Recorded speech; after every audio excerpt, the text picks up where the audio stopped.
So dual combustion cycle.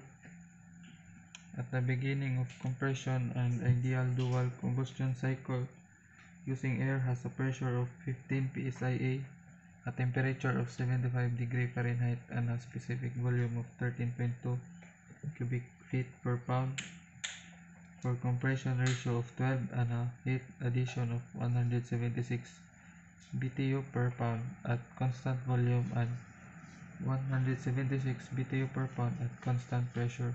Calculate the following. So natay given nga pressure 1 nga 15 psia, volume 1 nga 13.2 cubic feet per pound, temperature 1 nga degree Fahrenheit to degree Rankine nga 535, o compressed ratio nga 12. So pressure 2 gipangita. So natay formula nga P1 V1 equals P2 V2. So ato na ni derive. So divide both sides by V, kay P2 ato gipangita.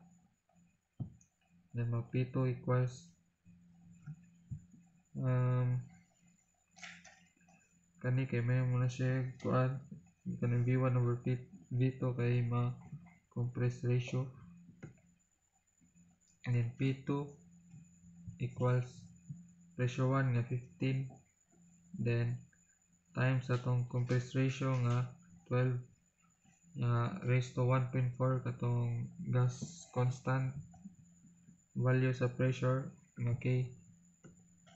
Natay answer nga 486.35 psia. Then next ang temperature 2, formula nga T1 over T2 equals V1 over V2 raised to 1 minus K. So derive na ni.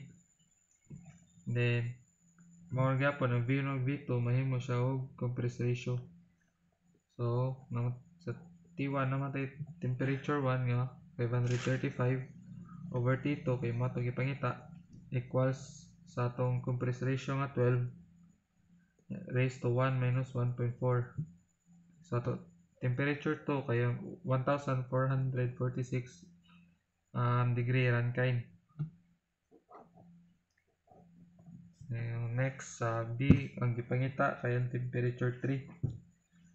So natay formula nga heat addition equals mCv times T3 minus T2. So ang kaning heat added given naman eh.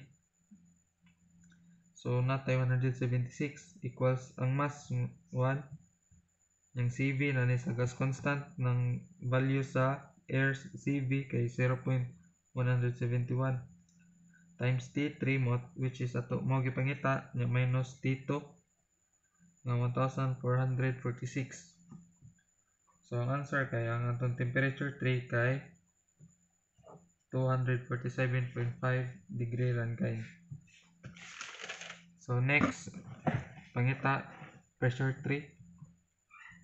So largo na ni pressure 3 may pangita, and then times of 144 aron ma absolute yang unit times 13.2 nga atong volume over 12 nga ato compress ratio equals itong R nga 53.34 then times 247.5,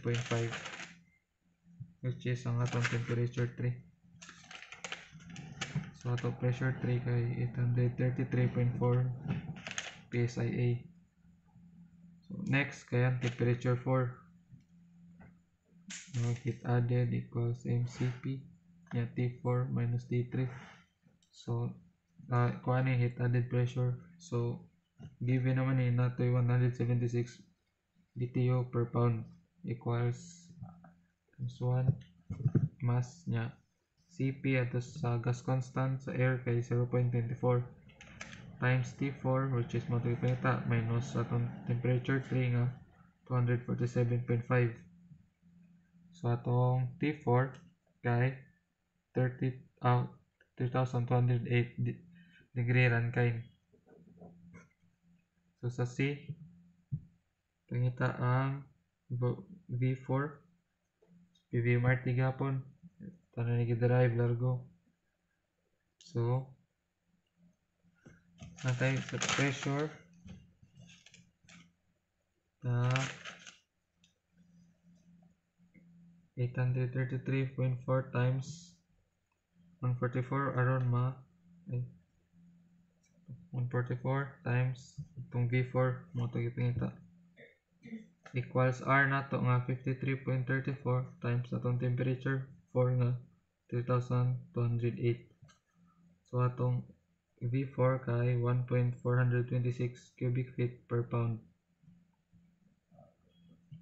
Next atong pangita ta sa temperature 5. So T4 over T5 equals V4 over V3 raised to 1 minus K. So sa atong temperature 4 kay 3,208 over T5 atong ipangita equals 1.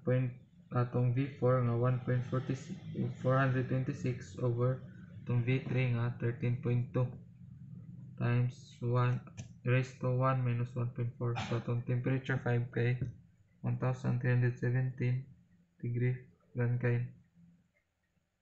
So sa D, gipangita ang heat rejected. So heat rejected equals MCV times temperature 5 minus temperature 1. So atong mass 1 na atong CV ato sa gas constant sa air kay 0.171 times atong temperature 5 nga 1,317 minus temperature 1 nga 535. Then ato i-compute niya atong heat rejected kay 134 BTU per pound. Then atong E kay atong work net equals atong formula equals the heat added total minus the heat rejected. So duha man to ato QA ng atong heat added which is constant volume o constant pressure. So duha to i-add niya ato minus of 134. So ato work net kay 218 BTU per pound. Sa G anong P itong first itong power cos mass niya work net na natay given nga 0.5 pound per second which is nato dali given nato sa kawan sa G given ang 0.5 then times nato ato work net nga 218 then 1.055 times 1 HP mag-convert pag mag-cancel. So to power kay 152.2 horsepower.